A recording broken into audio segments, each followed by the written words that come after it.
முதலைகள். நம்ம கூட இப்போ சமகாலத்தில் வாழக்கூடிய ஒரு டைனோசர் தான் இந்த முதலை. ஊர்வன உயிரினங்கள்லேயே பெரிய உயிரினமும் இதுதான். ஆமைக்கு அடுத்து நிலவாழ் ஊர்வன உயிரினங்களில் அதிக நாட்கள் வாழக்கூடிய உயிரினமும் இதுதான். இந்த முதலையை பற்றி 10 தகவல்களை தான் இந்த வீடியோவில் டீட்டெயிலாக பார்க்க போகிறோம். வாங்க பார்க்கலாம். Welcome to crane times. Information is wealth. உருவாக்கம். முதல்ல இது 235 மில்லியன் வருஷத்துக்கு முன்னால உருவானது. சூடோ சூச்சியன்ஸ் சொல்லப்படுற ஒரே மூதாதையர்லேருந்து ஒன்னு முதலையா பிரிஞ்சது, இன்னொன்னு பறவை இனங்களா பிரிஞ்சது. இது ரெண்டும் இல்லாம மூணாவதா டைனோசரோட மூதாதை விலங்கு இதுல இருந்து தான் வந்தது. நிறைய வகையான முதலைகள் அப்போதைக்கு உருவாச்சு. அதுல இப்போ வாழ்ற முதலைகள் எல்லாமே 95 மில்லியன் வருஷத்துக்கு முன்னால உருவானது. அதுக்கப்புறமா விண்கல் விழுந்ததுல எல்லா உயிரினமும் அழிஞ்சு போய் ஒரு சில முதலைகளும் பறவை இனங்களும் தான் தப்பி பிழைச்சது. அப்படி தப்பிச்ச பறவையில இப்போ இருக்கிற சில பறவைகளும் இருக்கு. உண்மையிலேயே பூமியோட பூர்வக்குடி உயிரினங்கள்னா இந்த பறவையும் முதலையும் தான். வகைகள். முதலையில 3 வகைகள் இருக்கு. நம்மளை பொறுத்த வரைக்கும் எல்லாமே முதல்ல தான். குரோக்கடைல்னா இதுதான். இதோட மூக்கு வி டைப்ல இருக்கும். இது ஆலிகேட்டர். இதோட மூக்கு பாத்தீங்கன்னா ரவுண்டா யூ ஷேப்ல இருக்கும். இதோட பேரு கரியல். இதோட மூக்கு குச்சி மாதிரி நீட்டமா இருக்கும். அதோட முனையில கொண்ட மாதிரி சின்ன அமைப்பு இருக்கும். இந்த கொண்ட ஒரு சென்சார். இது மூலமா இது இறை இருக்கிற இடத்தெல்லாம் ஈஸியா கண்டுபிடிக்கும். இது இல்லாம இந்த 3 வகைகளுக்கு கீழே மொத்தமா 26 வகையான முதலைகள் இருக்கு. அதுல உப்பு நீர் முதலையும் நல்ல தண்ணியில வாழக்கூடிய நன்னீர் முதலையும் இருக்கு. வாழ்விடம். முதல்ல ஒரு குளிர் ரத்த பிராணி. அதிகமா வெப்பமான பகுதிகளில் தான் வாழும். அமெரிக்கா, ஆசியா, ஆஸ்திரேலியா மாதிரி வெப்பமண்டல பகுதிகளை சுத்தித்தான் இது இருக்கு. நிலத்திலையும் நீர்லயும் இது வாழக்கூடியது. இதோட உடல் வெப்பம் 30 to 33 டிகிரி செல்சியஸ்க்குள்ளார தொடர்ந்து வச்சுக்கும். அதனால சூரிய ஒளி எளிமையா புக முடியாத அழுக்கான கலங்கல நீர் பகுதியை தான் அதிகமா விரும்பும். அங்கத்தான் அதிகமா சூடும் ஆகாது, குளிரும் இருக்காது. உடல் அமைப்பு. டைனோசரே ஒரு பல்லி இனம் தான். அதே மாதிரி இந்த முதலையும் ஊர்வன பள்ளி உயிரினம் தான். இருந்தாலும் இதோட உடம்புல பல ஆச்சரியங்கள் இருக்கு. தண்ணிக்குள்ள இதை அடிச்சுக்க ஆளே கிடையாது. எப்படிப்பட்ட விலங்கா இருந்தாலும் முதலைகிட்ட இருந்து தப்பிக்க முடியாது.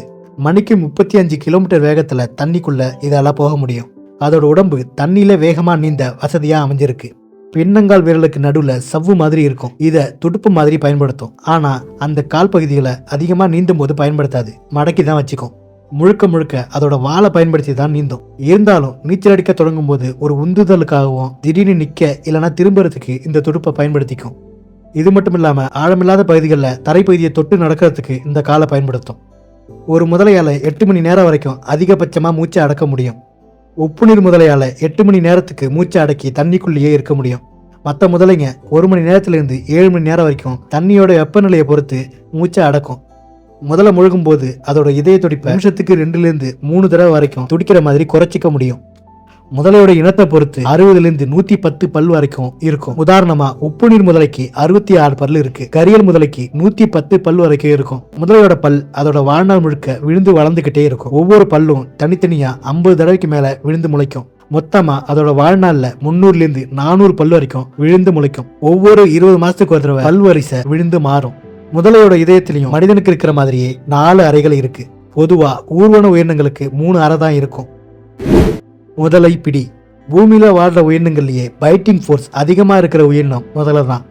3700 PSI இருந்து 5000 PSI வரைக்கும் முதலையோட கடியில அழுத்தம் இருக்கும். இதோட வலுவான தாடையால அந்த அளவுக்கு அழுத்தத்தை கொடுக்க முடியுது. பல மில்லியன் வருஷங்களா முதலை பிழைச்சிருக்க இந்த முதலை பிடியும் ஒரு காரணம். ஒரு ராட்வெய்லரோட கடி 328 PSI தான். ஒரு நீர் யானையோட கடி 1800 PSI. நீர் யானையோட கடியால ஒரு முதலைய 2 துண்டா பிச்சு போட முடியும். ஆனா முதலையோட குறைஞ்சபட்ச கடியோட சக்தி 2125 PSI. இதோட வாயை மூடும் போதுதான் இந்த அளவுக்கு அழுத்தத்தை கொடுக்க முடியும். ஆனா வாயை திறக்க இவ்வளவு சக்தி அதுகிட்ட இல்ல. சும்மா நம்ம கையால அழுத்தி பிடிச்சாலே அதால வாயை திறக்க முடியாது. 4 லப்பர் பேண்டை போட்டு விட்டா அதால அதை அறுக்க கூட முடியாது. அதனால தான் சிம்பிளா ஒரு டேப்பை போட்டு முதலையோட வாயை கட்ட முடியுது. பெரிய உப்பு நீர் முதலையா இருந்தாலும் அதோட மூக்கு மேல மனிதன் உட்கார்ந்தே அதை அழுத்தி பிடிக்க முடியும். உணவு வழக்கம். கரியல் மாதிரி சில வகையான முதலைகள் மீன்களை மட்டும்தான் சாப்பிடும். இது இல்லாம சின்ன சின்ன நீர்வாழ் உயிரினங்களையும் சாப்பிடும். ஆனா பெரிய வகை முதலைகள் எல்லா வகையான உயிரினங்களையும் சாப்பிடும். நீர்நிலையில வாழ்றதுனால தண்ணி குடிக்க வர்ற விலங்குகளும் நீர்நிலையை கடந்து போக முயற்சி பண்ற உயிரினங்களும் தான் முதலையோட முதன்மையான உணவு. முதலையோட வேட்டை சக்சஸ் ரேட் 80% இருக்கு. உண்மையான வேட்டையன் தலைவன் தான். குறி வச்சா எரை விழணும். மறைஞ்சு இருந்து தாக்குறது தான் முதலையோட முதன்மையான யுக்தி. நீர்நிலைக்கு விலங்குகள் வந்த உடனே தாக்காது. கொஞ்ச நேரம் நல்லா நின்னு தண்ணியை குடிக்க விட்டுடும். தூண்டில் போட்டு நாம வெயிட் பண்ற மாதிரி மறைஞ்சிருந்து வெயிட் பண்ணி பார்க்கும். தண்ணியில கொஞ்சம் கூட அலசல் சத்தம் இல்லாம அதால நீந்த முடியும். அதோட கண்ணு மூக்கு மட்டும் மேல வச்சுக்கிட்டு தண்ணியை குழப்பாம அழகா நீச்சல் அடிக்க முடியும். தண்ணிக்குள்ள மூழ்கி இருந்தும் இறைய கவனிக்கும். சரியான நேரம் பார்த்து ஒரே பாய்ச்சல்ல வாயில எந்த உறுப்பு கிடைச்சாலும் அழுத்தி பிடிச்சிடும். அதோட பிடியிலிருந்து தப்பி பிடிக்கிற விலங்குக்கு உண்மையிலேயே 2வது ஜென்மம் தான் கிடைச்சிருக்குன்னு அர்த்தம். Death roll. சில முதலைங்க இறைய பிடிச்சி கொஞ்ச நேரத்துல கரகரன்னு சுத்தும். இதுக்கு பேர் தான் டெத் ரோல், மரண சுழற்சி. கவ்வி பிடிச்ச விலங்க கட்டுப்படுத்த முடியாம போனாலோ இல்லனா முதலையோட சக்தியை விட பெரிய அளவிலான விலங்குகளை பிடிச்சாலோ அந்த விலங்கை செயலிழக்க வைக்கிறதுக்காக இது மாதிரி சுழற்றும். அந்த மாதிரி பெரிய விலங்கை பிடிச்சு கொண்டு சாப்பிடும்போது அதோட வாய்க்குள்ள போற அளவுக்கு சின்ன சின்ன பீஸா பிச்சு எடுக்கவும் இது மாதிரி சுத்தும். முதலையால மெல்லவோ அரைக்கவும் முடியாது. சின்ன சின்னதா பிச்சு எடுத்து அப்படியே முழுங்கும். செரிமானம். முதலையோட செரிமான அமைப்பு ரொம்பவே மந்தமானது. சாப்பாட்டை செரிக்க அதிகமான நேரம் எடுத்துக்கும்.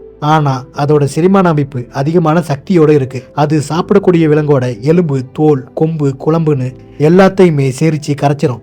முதலையோட வயிற்றுல 2 அறைகள் இருக்கு. ஒரு அறையில சாப்பிட்ட உணவை அமிலத்தை பயன்படுத்தி கரைக்கும். இன்னொரு அறையில அந்த கரைசல்ல உள்ள சத்துக்களை பூரா உறிஞ்சி எடுக்கும். அதோட இதயம் ஆக்சிஜனேற்றம் பண்ண ரத்தத்தை நேரா வயிற்று பகுதிக்கு அனுப்புது. இதனால அதிகமான ஆசிட் உற்பத்தியாகி உணவை சீக்கிரமா செரிக்கும். முதலையோட வயிற்றுல உள்ள அமிலம் மற்ற உயிரினங்களை விட 10 மடங்கு அதிக சக்தியோட இருக்கு. முதல்ல தன்னோட செரிமானம் வேகமா நடக்கிறதுக்கு சின்ன சின்ன கல்லை எடுத்து முழுங்கும். அந்த கல்லை முழுங்குறது மூலமா உணவு நல்லா அரைக்கப்பட்டு சீக்கிரமா செரிக்கும். வெப்பமான சூழ்நிலையில இதோட செரிமானம் வேகமா நடக்கும். ஆனா அதிக குளிரான சூழ்நிலையில செரிமானமே ஆகாம உணவு வயிற்றுக்குள்ளேயே அழுகி போகவும் வாய்ப்பு இருக்கு. முதல்ல வயிறு நிரம்ப சாப்பிட்டுடுச்சுன்னா அதுக்கு பக்கத்துல மற்ற உயிரினங்கள் தைரியமா போகும். ஏன்னா ஒரு முறை முதல்ல சாப்பிட்டு முடிச்சா அடுத்த உணவை எடுத்துக்க 10 இருந்து 20 நாள் வரைக்கும் ஆகும். ஒரு சில முதலைங்க 1 வருஷம் வரைக்கும் கூட உணவே சாப்பிடாம வாழும். உடல் வெப்பம். எல்லா முதலையும் வாயை புலந்த மேனிக்கு கரையில கிடக்கும். இது ஏன்னா அதோட உடல் வெப்பத்தை சீரா வச்சுக்க. முதலைக்கு தோல்ல வியர்வை சுரப்பி கிடையாது. அதனால அதோட உடல் வெப்பம் அதிகரிக்கும் போது அதோட வாயை திறந்து வச்சு அப்படியே தூங்கும். அப்படியே தூங்கி வெப்பத்தை வெளியேற்றும். அதோட உடல் வெப்பம் 25 இருந்து 35 டிகிரிக்குள்ளார இருக்கிற மாதிரி கட்டுப்படுத்தி வச்சுக்கும். இதுக்கு மட்டும் இல்லாம வேற சில காரணத்துக்கும் இப்படி வாயை திறந்து வைக்கும். முதல்ல சாப்பிட்டதுக்கு அப்புறம் தன்னோட பல்லுக்கு இடையில சிக்கிரிக்கிற மாமிசத்தை சுத்தம் பண்றதுக்கு ஒரு சில வகையான பறவைகளை பயன்படுத்துது. அந்த பறவைங்க அதை கிளீன் பண்றது மூலமா முதலைக்கு இன்ஃபெக்ஷன் வராம பாதுகாக்குது.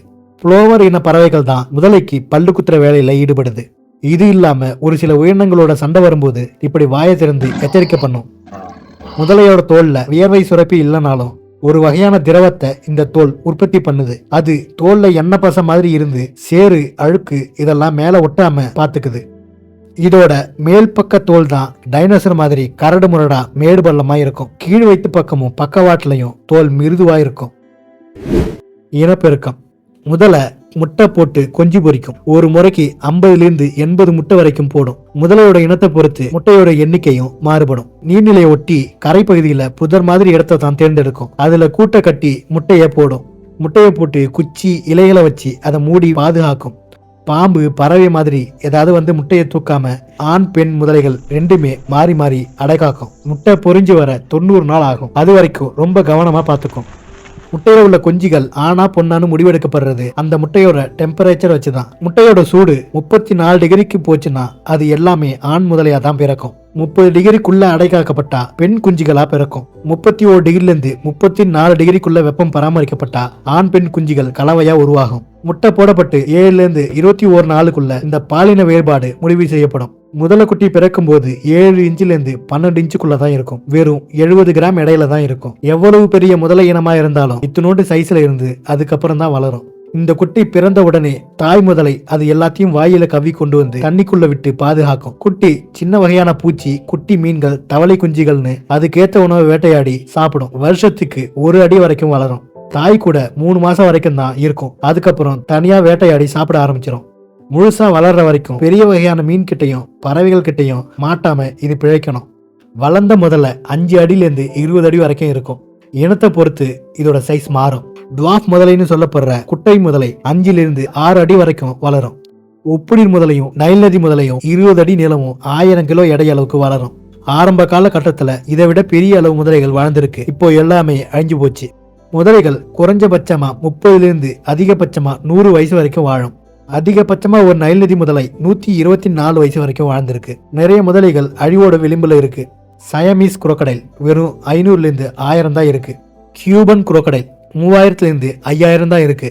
மக்கர் குரோக்கடைல் 5700 8700 வரைக்கும் தான் இருக்கு. குட்டை முதலை இது 25,000 1 லட்சம் வரைக்கும் தான் இருக்கு. நைல் நதி முதலை இது 50,000 70,000 வரைக்கும் இருக்கு. ஒரு சில அடிஷனல் இன்ஃபர்மேஷன். முதலையோட நாக்கை வெளியில நீட்ட முடியாது. நாக்கு கீழ்த்தாடையோட ஒட்டி தான் இருக்கும். முதலையால தரையில 19 கிலோமீட்டர் வேகத்துல ஓட முடியும். முதல்ல 17 மணி நேரம் வரைக்கும் தூங்கக்கூடியது. 6 கிலோமீட்டர் தூரத்துல உள்ள உணவை கூட தன்னோட மோப்ப சக்தியால இதால கண்டுபிடிக்க முடியும். சமயத்துல முதல்ல தன்னோட இனத்தையே கொன்னு சாப்பிடும்.